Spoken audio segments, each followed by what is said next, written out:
जय श्री राम, जय माता की। सावधान हो जाइए, पूजा में ऐसी गलती कभी ना कीजिए, नहीं तो पूजा निष्फल हो जाएगी। पूजा स्वीकार नहीं होगी, देवता आपसे रुष्ट हो जाएंगे और साथ में आप कितना मर्जी फिर यत्न कर लेना अपनी भक्ति पूजा पाठ को बढ़ाने का, लेकिन शक्ति कभी आपसे प्रसन्न नहीं होगी। कई भक्त पूजा में इस प्रकार की गलती करते हैं, उन्हें पता नहीं होता कि वो गलती कैसे हो गई है, लेकिन वो गलती जानने में हो चाहे जाने में हो, लेकिन गलती तो गलती है। कई भक्तों को पूजा के दौरान बहुत सारे संकेत मिलते हैं, अनुभव होता है, बहुत सारी चीजें प्राप्त भी होती हैं। फिर वो ही अनुभव वो 10 लोगों के साथ शेयर कर देते हैं, फिर उसके बाद वो अनुभव होने बिल्कुल बंद हो जाते हैं। पहले ही सबसे बड़ी गलती, आपकी पूजा आपकी भक्ति सर्वश्रेष्ठ है, तभी जाकर आपको पूजा में कोई अनुभव हो रहा है। पहली बात, अगर पूजा में कोई भी अनुभव होता है, कैसा भी अनुभव होता है, हर 10 लोगों से शेयर नहीं करना चाहिए। अपने गुरुदेव के साथ शेयरिंग कीजिए या आप अपने इष्ट के साथ शेयरिंग कीजिए।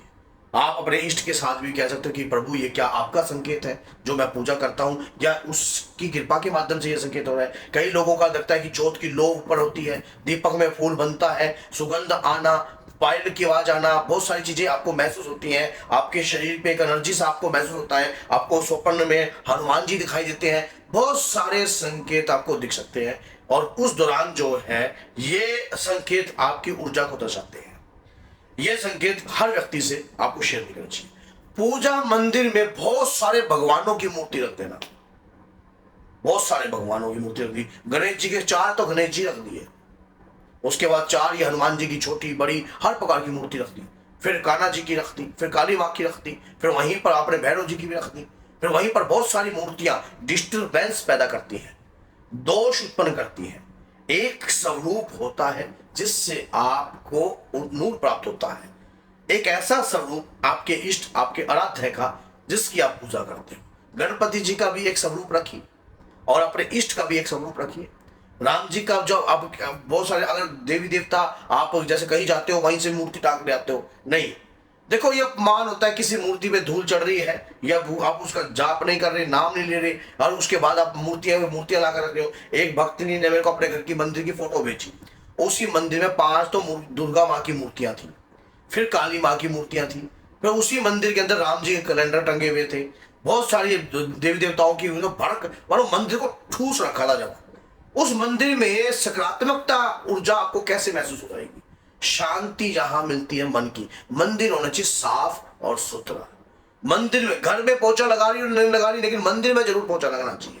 आपके घर की मंदिर की सफाई होगी तो ही आपको कृपा मिलेगी।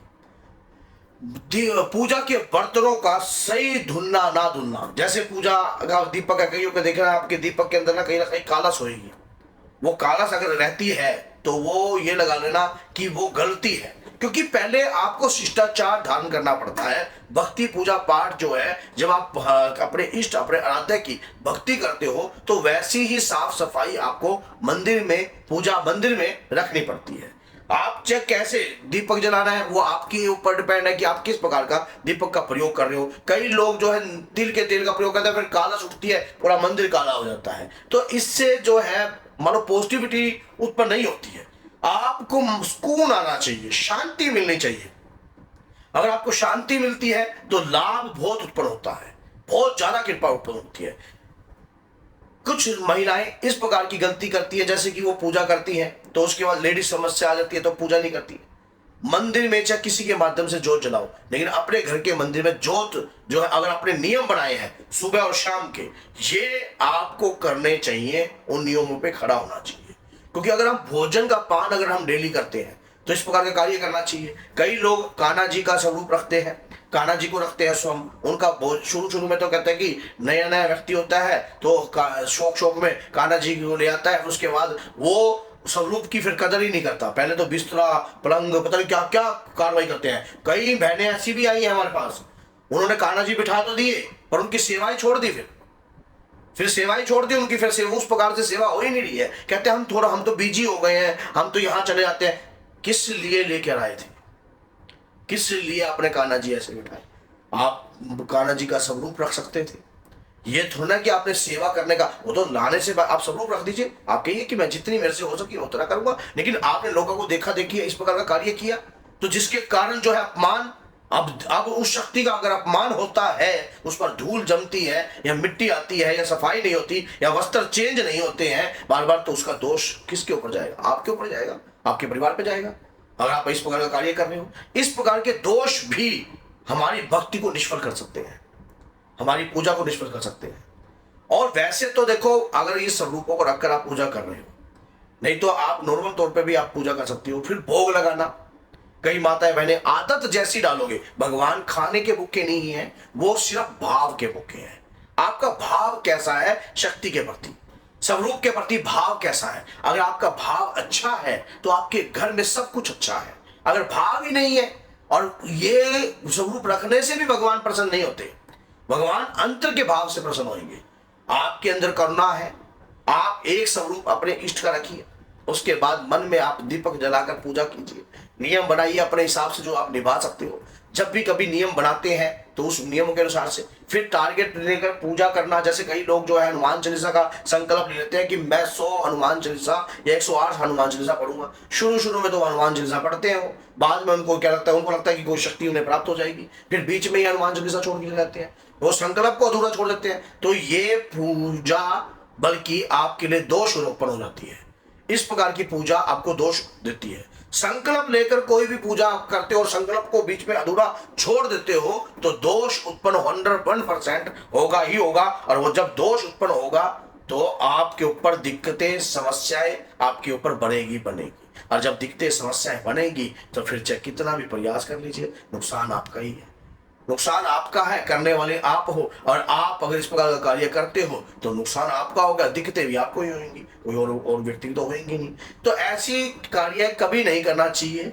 कई भक्त ऐसा कार्य करते हैं अपने घर के मंदिर में ही, उससे भी दोष उत्पन्न होता है। कईयों की दुकानों पे देख लेना जाकर, बहुत सारी धूप के ढेर लगा होता है, बहुत सारा ढेर लगा होता है। अरे भैया, मंदिर जब हम बनाते हैं ना तो शांति के लिए, चाहे आप मंदिर बनाओ भी ना दुकानों पे, लेकिन आप चाहे अपनी कुर्सी में बैठकर 10 मिनट मेडिटेशन ध्यान अपने इष्ट का जरूर कीजिए, तब भी आपके इष्ट प्रसन्न हो जाएंगे,